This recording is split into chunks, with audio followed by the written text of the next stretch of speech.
기존의 실버타운과 어르신을 위한 공공임대주택을 대폭 확대하겠습니다. 2015년에 폐지된 분양형 실버타운 제도를 다시 도입하고 취약한 어르신들을 위한 공공임대주택도 매년 3,000호씩 건축하는 것으로 보급을 더 늘리겠습니다.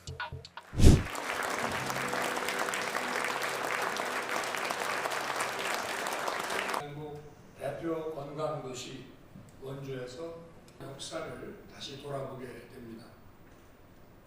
OECD에 가입했고 2010 중증 환자의 방문 진료비 환자 부담. 여러분 반갑습니다.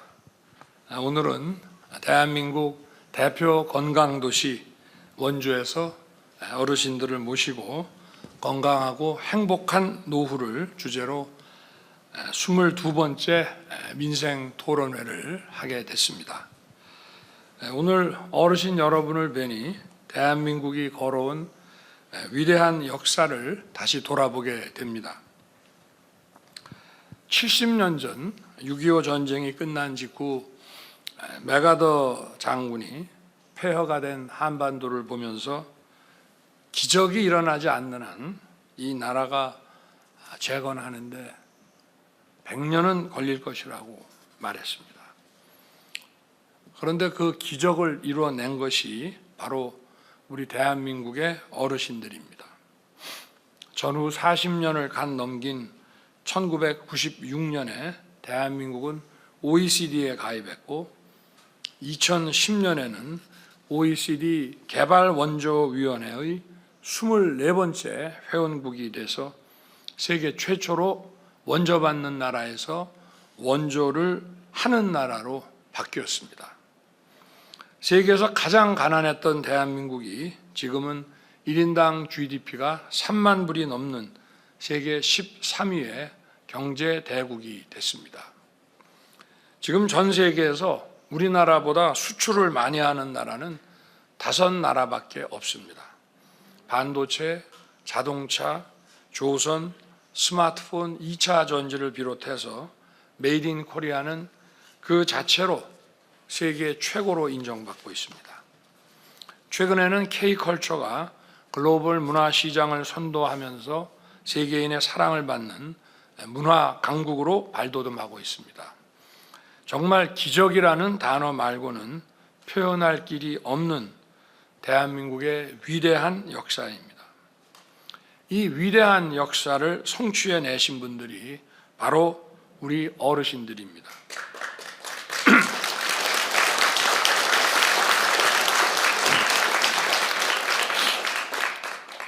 어르신들께서는 젊은 시절 밤낮을 가리지 않고 땀 흘려 노력해서 산업화를 이루어내셨습니다. 밥은 굶어도 자식 교육은 시켜서 오늘날 우리 청년들을 세계 최고의 인재로 길러내셨습니다. 이렇게 일생을 헌신해 오신 어르신들을 편안하게 잘 모시는 것이 정부의 중요한 책임이라고 생각합니다. 그러나 그동안 우리 사회가 어르신들을 모시는 데 있어 소홀하고 부족했던 게 사실입니다. 제가 지난 겨울에 미등록 경로당을 방문했는데 난방도 잘 되지 않는 열악한 시설에 계시는 어르신들 모습에 마음이 많이 아팠습니다. 또 엄동설안의 낡은 주택에서 홀로 지내는 어르신을 뵙고 우리가 할 일이 많다는 생각도 하게 됐습니다. 우리나라는 세계 어느 나라보다도 빠르게 고령사회로 진입하고 있습니다. 올 2월 기준으로 65세 인구가 981만 명에 달하고 2030년에는 1298만 명으로 증가해서 전체 인구의 20%를 넘을 것으로 예상됩니다. 85세 이상 어르신들도 현재 97만 명에서 2030년에는 150만 명으로 크게 늘어날 것입니다. 주거, 식사, 돌봄과 같은 일상생활부터 의료, 간병, 요양에 이르기까지 어르신들을 위한 종합적인 대책이 필요합니다. 먼저 어르신들의 식사, 세탁, 돌봄, 요양 등 일상생활 서비스가 포함된 주택 보급을 확대하겠습니다. 지금도 일부 고급 실버타운에서 이러한 양질의 서비스를 제공하고 있습니다마는 보통 많은 어르신들이 누리기에는 장벽이 높은 것이 사실입니다. 합리적인 가격으로 양질의 서비스를 누릴 수 있는 어르신이 살기 좋은 주택을 많이 공급하겠습니다.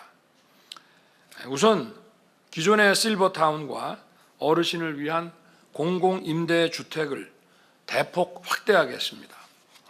실버타운의 공급 확대를 위해 2015년에 폐지된 분양형 실버타운 제도를 다시 도입하고 입주 자격, 위탁 운영 등 민간 사업자들의 진입을 어렵게 하는 관련 제도들을 개선해서 실버타운 건설이 활성화되도록 하겠습니다. 아울러 취약한 어르신들을 위한 공공임대주택도 현재 매년 1,000호씩 짓고 있습니다마는 매년 3,000호씩 건축하는 것으로 보급을 더 늘리겠습니다. 이와 함께 중산층 민간 임대나 리츠 등 기존에 없었던 새로운 형태의 어르신 친화 주택을 도입하겠습니다. 먼저 특화된 시설과 서비스를 제공하는 중산층 고령화 가구 대상 민간 임대 주택 실버 스테이를 도입하겠습니다. 동작 감지기, 단차 제거 등 어르신들이 편하게 생활하실 수 있는 시설을 갖추고 의료 요양을 포함한 노인 돌봄 서비스가 제공될 것입니다. 복지부와 국토부가 협업하여 시설 기준, 제공 서비스, 운영 방식 등을 마련하겠습니다. 또한 LH가 보유한 의료 복지 시설 용지를 민간 사업자에게 선정해서 매각하고 사업자는 리츠를 설립해서 개발하는 헬스케어 리츠를 추진할 것입니다. 전체 55% 이상의 노인 복지 주택을 포함한 노인 복지 시설로 만들어서 30% 이하는 오피스텔로 분양해서 공공성과 수익성을 충족하게 됩니다. 현재 화성 동탄 2지구에서 헬스케어 리츠 시범 사업을 시작했는데 보급이 확대되도록 세심하게 챙기겠습니다. 어르신이 살기 좋은 주택을 확대하기 위해 부처간 칸막이를 허물어서 세제, 토지, 금융, 서비스 지원 등이 통합적으로 이루어지도록 하겠습니다. 어르신들의 건강을 챙기는 일에도 정부의 지원을 아끼지 않겠습니다. 어르신들을 위한 의료, 요양 시스템을 제대로 구축할 것입니다. 한 조사에서 69%의 어르신들이 거동이 불편해도 시설보다 집에서 생활하기를 희망한다고 응답했습니다. 어르신들이 병원이 아닌 집에서도 편안하게 의료를 이용할 수 있도록 의사, 간호사가 집으로 방문하는 재택의료를 활성화하겠습니다. 이를 위해 장기요양 재택의료센터를 현재 95개소에서 전국에 250개소로 대폭 확대하겠습니다. 또 집에 계신 중증 환자의 방문 진료비 환자 부담을 현재 38,000원에서 절반인 19,000원 수준으로 낮추겠습니다. 이에 더해 거동이 불편한 어르신들께서 이용하는 장기 요양 서비스도 개선하겠습니다. 집에서 우수한 재가 요양 서비스를 받을 수 있도록 지원 수준을 대폭 높여 시설에 가지 않더라도 집에서 계속 머무르실 수 있게 하겠습니다. 또한 9에서 12인 소규모 인원을 하나의 유닛으로 묶어서 개인적인 삶과 공동체 생활이 동시에 이루어지는 새로운 형태의 요양시설인 유닛 케어를 도입할 것입니다. 유닛 케어는 공용 공간과 1, 2인 개인실을 함께 넣어서 어르신들의 사생활을 보호함과 동시에 자율성을 확대할 것입니다. 그리고 요양보호사 1명이 돌보는 이용자 비율을 낮춰서 요양 서비스 질을 높이겠습니다. 저는 대선 때 어르신 간병 부담을 줄일 수 있도록 요양병원 간병비를 지원하겠다고 약속드렸습니다. 올해 4월부터 간병이 꼭 필요한 요양병원 입원 어르신에게 간병비를 지원하는 시범 사업을 실시할 것입니다. 또한 고령화에 따라 가족과 사회의 부담이 큰 치매 환자도 늘고 있습니다. 치매 어르신과 가족을 위해 치매 관리 주치의 제도를 도입하고 치매 가족 휴가제를 수요자 필요에 맞춰 다양한 형태로 제공하겠습니다. 아울러 어르신들이 가장 많은 시간을 보내는 경로당을 중심으로 다양한 시니어 서비스를 제공하겠습니다. 현재 30%에 가까운 어르신들이 건강을 위해 영양관리가 필요한데 경로당을 통해 정부가 도와드리겠습니다. 어르신들이 함께 식사하실 수 있는 경로당을 확대하고 식사 제공 횟수도 늘리겠습니다.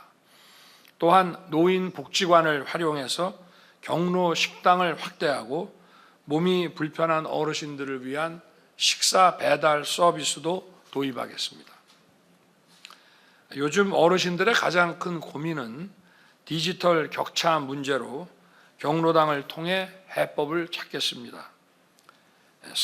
스마트폰을 쓰는 것도 만만치 않고 무인 주문기 키오스크가 늘어나면서 어려움을 겪는 어르신들이 많습니다.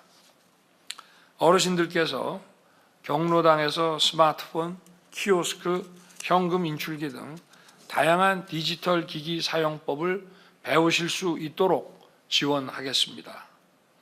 또한 어르신들도 차별 없이 쉽게 이용할 수 있는 키오스크, 앱 등을 개발해서 제공하겠습니다.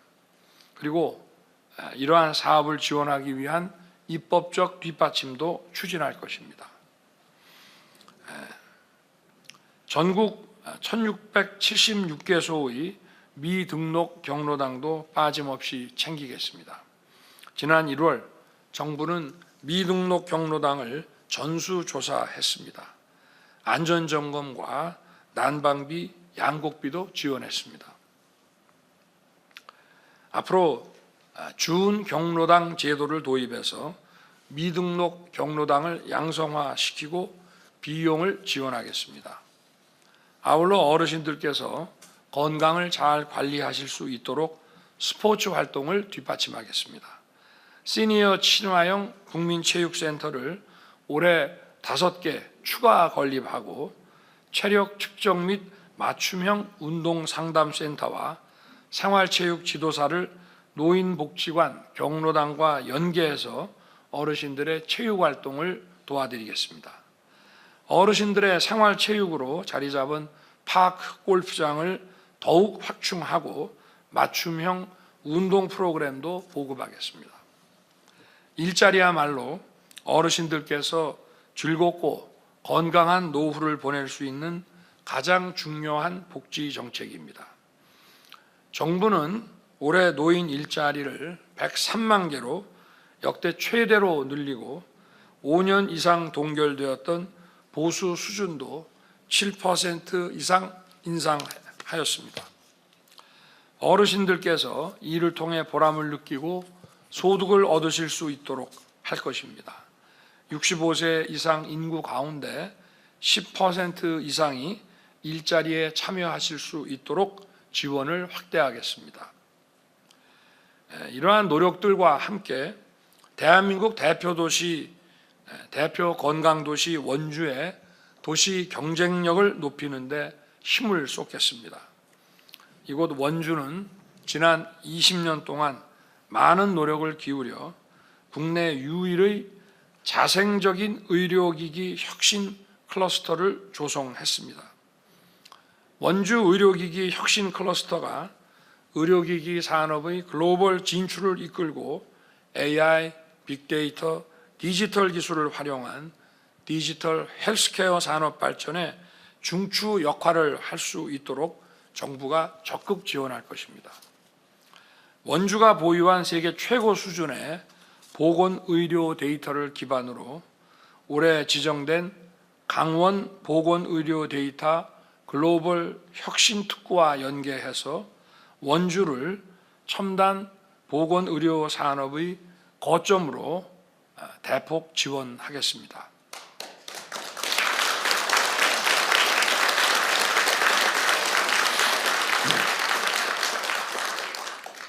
원주가 기회발전특구로 지정되면 원주의 소부장 기업들과 밀접하게 관련된 기업들이 원주로 이전해서 시너지를 내게 될 것입니다.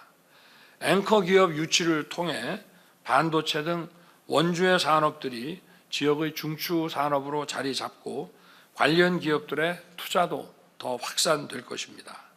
기회발전 특구의 성공적인 안착을 위해 과감한 세제 혜택과 규제 특례를 비롯해서 다양한 지원을 펼칠 것입니다. 이러한 산업들이 제대로 발전하려면 교육도 크게 바뀌어야 됩니다. 특히 의료와 바이오 등 첨단 산업 분야에서 원주가 미래 신산업 허브로 발전하도록 원주의 교육 환경을 확실하게 혁신하겠습니다. 원주고를 자율형 공립고등학교로 지정하고 원주의 특성화 고등학교를 협약형 특성화고로 지정해서 교육 클러스터를 구축하고 혁신도시의 교육 환경을 대폭 개선할 것입니다. 이를 위해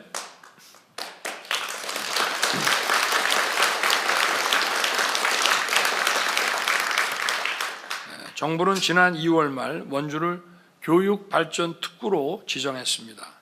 미래 신산업 인재 양성과 혁신도시 정주 여건 강화를 위해 전폭 지원하고 원주의 초, 중, 고교 학생을 대상으로 AI 영재 프로그램을 실시해서 어릴 때부터 데이터를 활용하는 방법을 쉽게 접하고 배우며 성장하도록 하겠습니다.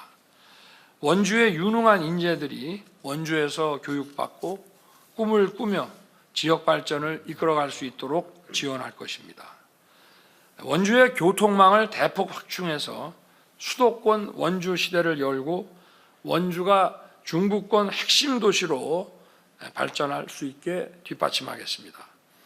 먼저 인천공항에서 출발하여 광명, 강남, 수서, 잠실, 경기도 광주를 연결하는 GTX-D 노선을 이곳 원주까지 연결할 것입니다.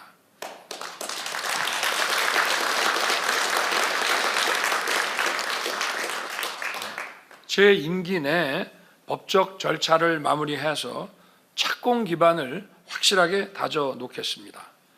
또한 올해 1월에 착공한 여주, 원주, 복선 전철을 차질 없이 건설해서 원주 시민들의 교통 여건을 획기적으로 개선하겠습니다. 저와 정부는 우리 어르신들을 더 편안하고 행복하게 모시고 우리 원주를 더 크게 발전시키기 위해 최선을 다하겠습니다.